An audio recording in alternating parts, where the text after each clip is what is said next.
Les amis, alors juste avant que la vidéo commence, vous le savez, j'ai un partenaire depuis 2 ans et aujourd'hui j'ai reçu les colis, donc je vais tout simplement, du moins les marchandises qu'il y a dans ce colis. Donc du coup je vais vous présenter tout ce que j'ai reçu de la part de mon partenaire Emil's Food. Donc juste avant que je vous présente les produits, déjà il y a vraiment de très grosses pépites, donc n'hésitez pas à rester vraiment jusqu'à la fin de cette petite intro partenaire. Mais ceux qui veulent pas, vous pouvez très bien skipper et aller directement à la vidéo actualité. Donc du coup, qu'est-ce qu'Emil's Food? C'est très simple, c'est un site qui vend des maillots pour les femmes, pour les hommes, pour les enfants. Vous avez tous les maillots du FC Barcelone, même des magnifiques maillots rétro qu'on peut le voir sur votre écran. En plus les gars, profitez-en, vous avez 10% de réduction avec le code BC et je vais quand même vous prouver quand même que c'est de la bonne qualité, parce que franchement il n'y a rien à dire. Donc du coup le premier maillot les amis, forcément vous le savez, j'ai envie de partir au Canada 2025, on part au Canada à Montréal et forcément j'aime beaucoup le club de Montréal. Donc le premier maillot que j'ai reçu, c'est le maillot de Montréal, le maillot domicile les amis. Bon, sans patch, voilà, regardez le logo, tout est parfait,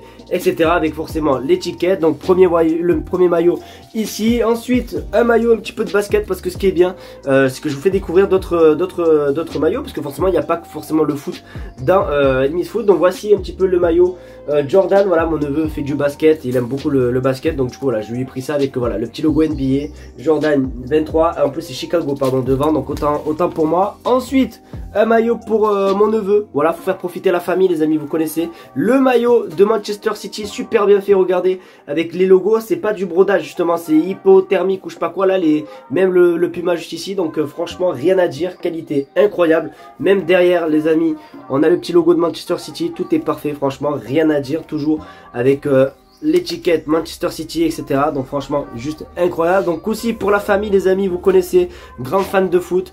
Pour mon tonton, regardez-moi ça les amis, le maillot France 98, rien à dire avec la date et tout, regardez-moi ça, vraiment rien à dire, manche longue, franchement comme vous pouvez le voir c'est vraiment de la très bonne cam. Et le dernier maillot les gars, c'est le pipit, c'est mon préféré les amis, le maillot du Canada version pro. Regardez-moi ça les amis, le maillot du Canada version pro avec le logo qui n'est pas brodé, c'est un logo voilà collé comme les maillots authentiques les amis. Donc regardez-moi cette pépite. Donc voilà, ceux qui veulent avoir des maillots vraiment pas chers et de bonne qualité, n'hésitez pas, le lien est en description. Je vais arrêter de parler, on va passer quand même l'intro de la vidéo actualité et voilà. Mais en tout cas n'hésitez pas à commander les amis, ça fait toujours plaisir.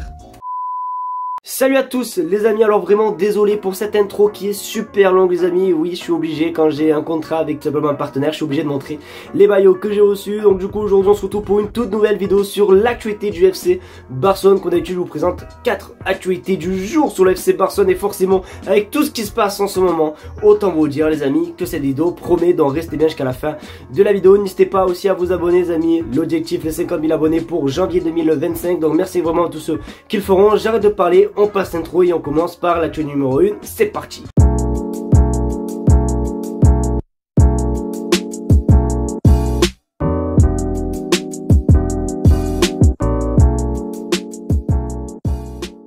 Forcément demain jour de match, et forcément la veille des matchs, qu'est-ce qu'il y a? Ben il y a toujours Xavi qui passe en conférence de presse. Et bon, je pense que vous le savez tous ce qui se passe. Xavi ne sera plus l'entraîneur du Barça la saison prochaine, il a été licencié hier et du coup forcément on voulait un petit peu son avis de Laporta, etc. Et franchement faut reconnaître que c'est une très grande légende, vous allez voir par ses propos et même par sa compréhension les amis, parce que je pense que même lui il avait compris. Regarde sur ton écran, Laporta il m'a expliqué pourquoi il pensait qu'il fallait un changement de dynamique.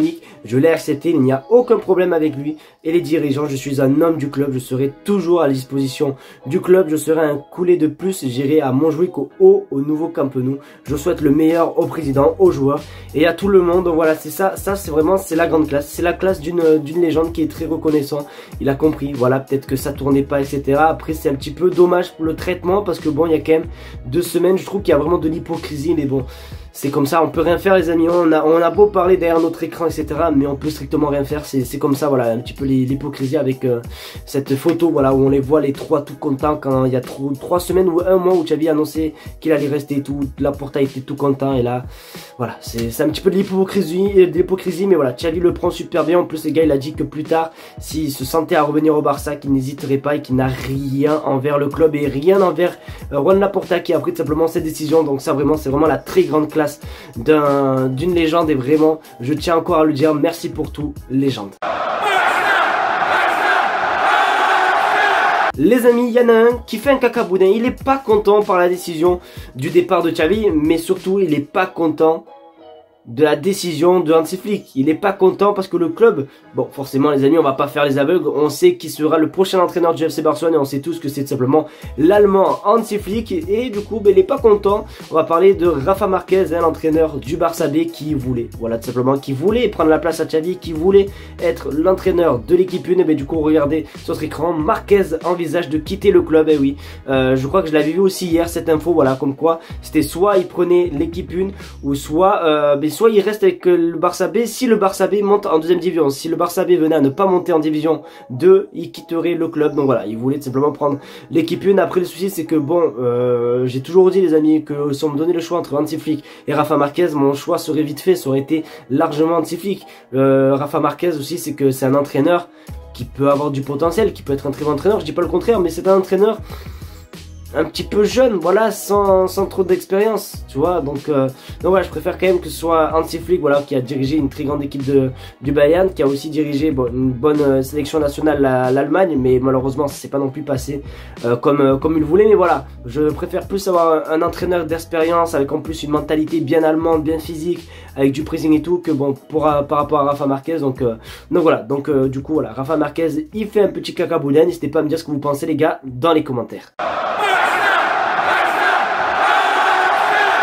Alors là, pour cette info, je pense que les amis, je vais avoir besoin de vous dans les commentaires. Parce que soit je suis con, ou soit je suis con. Je n'arrive pas vraiment à comprendre en fait. Je sais pas du tout comment ils veulent parler les amis. Parce que bon, forcément, du coup, Hansi Flick arrive et il y a un joueur qui quitte Liverpool, voilà, qui s'appelle Thiago Alcantara. Sauf qu'il n'a pas encore pris sa retraite. Sauf que je sais pas, j'ai l'impression que dans le tweet, j'ai l'impression qu'il vient, mais pour pas être joueur ou je sais pas. Bon bref, vous regardez sur votre écran, le FC Barcelone a contacté Thiago Alcantara. Le club catalan cherche un assistant pour Hansi Flick, visant des joueurs proches à la retraite, maîtrisant l'allemand et l'espagnol pour assurer la liaison avec l'équipe. Le club considère le milieu de terrain espagnol comme le profil idéal. Donc voilà, je suis un petit peu bête parce que bon, quand on lit un petit peu ce tweet, il cherche simplement un assistant pour Hansi Flick. Après les gars, je pense que c'est pas pour être sur le banc, être entraîneur ou je sais pas quoi, être son adjoint, etc. Non, c'est peut-être jouer. Bon, il va pas énormément jouer les amis, puisque bon, on commence à connaître un petit peu actuellement la forme de Thiago Alcantara, qui se blesse un petit peu fréquemment, et c'est pas le Thiago Alcantara du Bayern Munich ou bien même du Barça il y a vraiment des années lumière. Donc je pense voilà, ça va être un joueur pour un petit peu amener de l'expérience et voilà, pour tout simplement bien communiquer. En gros, il le faire venir pour être tout simplement le traducteur. Donc voilà, donc honnêtement, en vrai, il sera gratuitement et tout. Après, si c'est pour prendre un gros salaire, je serais pas pour de fou, mais si c'est pour prendre quand même un petit salaire tranquillement, tu vois, sans en demander trop, je pense que ça peut être quand même une bonne idée, un joueur expérimenté qui connaît très bien la maison, qui peut vraiment faire la liaison entre le coach allemand et les joueurs. Donc moi honnêtement, je suis pas contre. N'hésitez pas à vous me dire ce que vous en pensez les gars, mais je trouve que c'est plutôt une bonne petite idée quand même. Les amis, on va parler de Nico Williams. Oui, on va parler de Nico Williams parce qu'il va se passer peut-être quelque chose. Alors, il y a une bonne nouvelle et une mauvaise nouvelle à la fois dans le même tweet. Les amis, vous allez voir un petit peu. Donc bon, comment vous dire que je pense que j'aurais pas choisi ça, mais vous le savez, le Barça est intéressé par Nico Williams, sauf que vous l'imaginez très bien, si le Barça veut recruter quand même des joueurs comme Nico Williams par exemple, ben, il va falloir tout simplement voilà, vendre quand même des gros joueurs, certains joueurs, etc.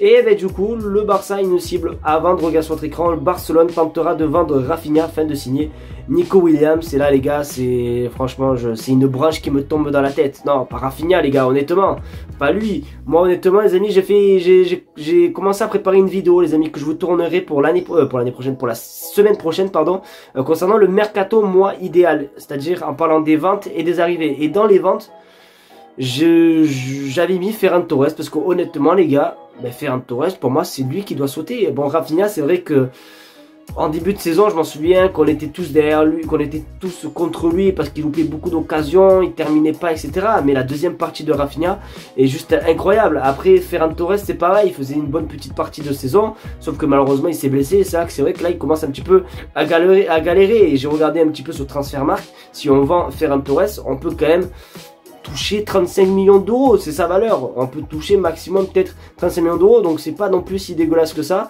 Et je pense qu'il y a quand même des clubs espagnols qui pourraient être quand même intéressés par Ferran Torres. Donc à voir ce qui va se passer les amis. Mais moi je veux quand même Nico Williams, les amis. Et pour que Nico Williams vienne, il va falloir vendre soit Rafinha ou soit Ferran Torres.